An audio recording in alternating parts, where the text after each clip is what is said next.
মমতা বন্দ্যোপাধ্যায়ের নেতৃত্বে, অভিষেক বন্দ্যোপাধ্যায়ের নেতৃত্বে, সুব্রত বক্সির নেতৃত্বে আমরা তৃণমূল কংগ্রেসের নির্বাচিত জনপ্রতিনিধি আছি।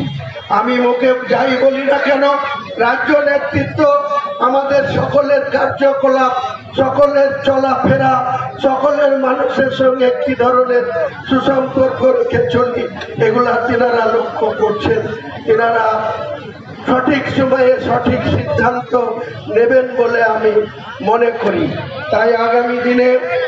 এই রেজিনগর এলাকার মানুষ আপনারা সুস্থভাবে সম্প্রীতি বজায় রেখে, আতাউর খুব সুন্দরভাবে এখানে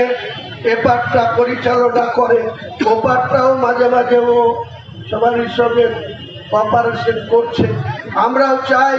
সম্প্রীতি রক্ষা করে তৃণমূল কংগ্রেসের হাতকে শক্তিশালী করে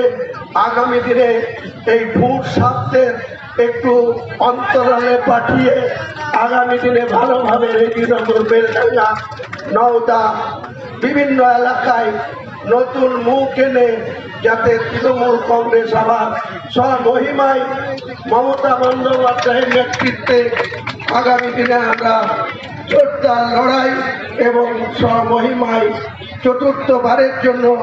মমতা বন্দ্যোপাধ্যায়কে বাংলার মুখ্যমন্ত্রী হিসাবে মে মাসের ফার্স্ট উইকেই যাতে আবার শপথ নিতে পারি, সেই টার্গেট রেখে সেটাকে পূর্ণ সমর্থন জানিয়ে রেজিনগর বিধানসভার সর্বস্তরের মানুষকে আমার নমস্কার, বয়োজ্যেষ্ঠদের প্রণাম, আমার সমবয়সীদের আন্তরিক